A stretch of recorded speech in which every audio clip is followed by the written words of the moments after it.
You guys, sit down. There seems to be a breakthrough in the David case. And baby, this is not coming from the LAPD. I don't know what they're doing right now. They seem to be number one for the David Defense Fund. However, there is a private eye who is working on the case independently, and he has a lot to say about what happened. First of all, he's done some investigating. He's talked to neighbors. He's subpoenaed records from the impound lot. And it seems like we have a legitimate timeline, all right? Breaking down the Celeste Rivas Hernandez investigation that has David. The police haven't named him as a suspect, but baby, in my mind, he is the prime suspect. I will say it once and I've said it again. If he did not do this, he knows who had access to his car. He knows who was around Celeste. I believe he is the link that can tell exactly what happened to Celeste. I think the reason he's not talking, the reason he's playing Fortnite, according to fans, and trying to hide from this is because whatever he knows it can take down his little empire. Okay, so let's break down a definitive timeline of the Tesla and the discovery of Celeste Rivas Hernandez. August 26, neighbors report a large dent in the rear of a Tesla. No odor is mentioned in the report. This is very, very important. It could go to establish whether there is an actual timeline for how long she was passed away and how long she was in that car. People said she was badly decomposed, but people did point out that sometimes if you're sitting out in the sun all day and night, decomposing happens very, very quick. On August 27th, officers inspects and cites the car. Still, even when the officers put like a ticket on the window to tow, no odor was noted in the reports. Again, these are trained officers in police training. If they had smelled anything that even slightly smelled like something was rotting, I believe they would have gotten a warrant to open the trunk. On September the 3rd, 2025, the car was ticketed again after remaining in the same spot. Again, no odor mentioned. Cops did not see anything odd with the car. On September the 5th, the Tesla was towed and impounded. On September the 8th, the tow yard reported a strong odor coming from a Tesla with Texas license plates. Celeste's severely decomposed remains were discovered inside of a black, oh my God, whoever did this really threw this little girl away like she was trash. Celeste's severely decomposed remains were discovered inside a black trash bag in the front trunk of the Tesla registered under David. Now, what were the conditions that day? Late August temperatures were 85 to 95 degree daytime highs. Inside a sealed car, that would be about 120 to 140 Fahrenheit, possible interior temps.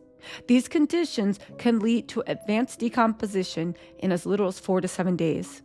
Now let's look at the Tesla factors. Teslas have an airtight cabin that traps odors inside much longer than older cars. The climate control ceiling may explain why no one smelled anything even as days passed. So what are the key observations? And by the way, this is via IamLegacy23 on Twitter. Make sure you go and get them a follow, and we're going to get into what the private detector actually uncovered. The key observations. The lack of odor, and this is based off of the police reports, the lack of odor reports on August 26 and August 27 suggest Celeste may not have been deceased yet, or very recently she had been made deceased. Several severe decomposition. Now, here's the thing. Pause right there, because if she wasn't deceased yet, that means that he did something and then put her in the trunk, and then but what would be the ends for him to hope the car gets towed and then he could be like, my name's Bennett, I'm not in it. I don't know if that is. I don't think that she was deceased very recently. I think that she was on ice somewhere else. They said severe decomposition does not necessarily mean that she had been dead long before August 26. In LA heat, just a few days could cause advanced breakdown. Advanced breakdown is different from severe decomposition. They said even by the September 5th towing, odor may have been finally contained inside the Tesla. So what remains unknown? Celeste's body may hold critical answers about the time and date of death and how she passed. Establishing a timeline of when Celeste was last seen alive is essential for understanding what happened, okay? Now, keep in mind that a lot of people, including myself, said, Teslas have cameras on it, okay? There's always cameras filming. People got caught vandalizing Teslas because of the camera on it. Now, I Am Legacy points out that Tesla vehicles are equipped with cameras and sensors that could provide valuable insights into Celeste's homicide case since she was found inside the trunk. But if the dash cam or sentry mode was activated, the external cameras may have recorded who approached. However, this can be turned on and off by the owner. On top of that, it's kind of like a memory card. So things are overwritten all the time, depending on how much storage that the owner paid on for that whole Sentry system. It could hold a minute, it could hold an hour, it could always be overwritten, okay? But more important, listen, we need the toxicology reports, okay? The time toxicology reports takes, because of backlog, is usually months. I mean months. We are looking at maybe somewhere 3, if we're lucky, 9 to maybe 12 months to actually get answers. And that's assuming that we can find clues because the body was badly decomposed, okay? Now, there's a big lapse in time between the car being noticed and the odor. Unless people just literally did not pay attention or really notice the smell, it was parked in a common area. It was parked about 100 feet away from David's house. It's crazy, right? That somebody reported the dent, but not the smell. Why did they report the dent? Because they saw a Tesla sitting in a rich neighborhood that had dust on it that wasn't moving, and it had a dent. As annoying as neighbors are that call for like cars that aren't moving, this is kind of why they have those laws that you just can't have old like cars that don't move sitting around parked, because sometimes it does harbor crime, okay? Now listen, the lack of odor early on doesn't necessarily mean she wasn't killed. It takes a while for someone to start smelling, and for the movement of the towing probably jostled the body around more and made it decompose even more. Now, listen, I do honestly think, though, that she was on ice somewhere else. But let's get into this private investigator, okay? Because they have some things to actually say, too. The private investigator was being asked questions, and he's answering questions on Twitter. Okay, it's SF Investigates. Stephen Fisher Investigates on Twitter. Okay, SF Investigates on Twitter. Stephanie said that's why Ellie told news her brother told the news they thought the body was put in a car about 5 days prior to the discovery of the body. The investigator said, okay, but it was found on the 8th of September and reported on August 26th and had legally not moved from August 23rd for them to come out. So that's more than 15 days. I'm sorry, not the brother. The police said this. Another question that was asked. Also, the car was abandoned at 1406 Bluebird Ave, but David's rental was at Doney Drive, correct? The investigator confirmed that, but said yes, but it's literally less than 100 feet away. I was there yesterday, and it's very close. Another question that came out.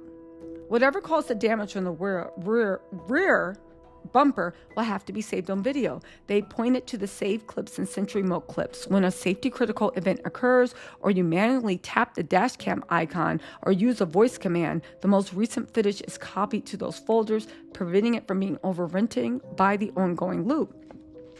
Okay, the private investigator said, yeah, that's correct. Another person asked him to confirm, so it was told on the 5th and no odor? He said, yes, it was told on the 5th. They don't check for odor.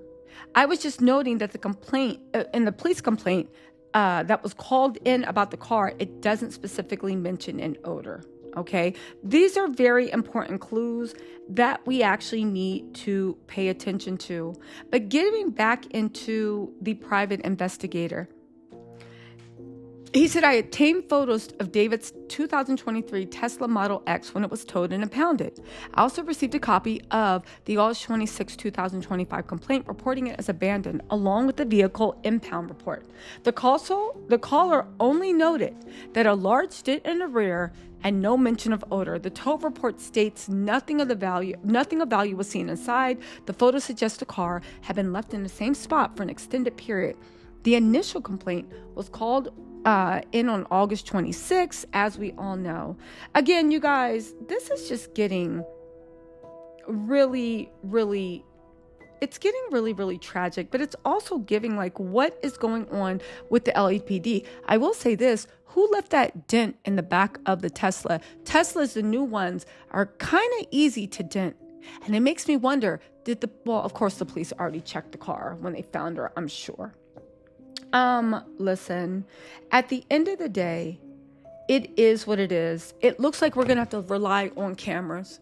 We're going to have to rely on the Tesla's cameras if they were working.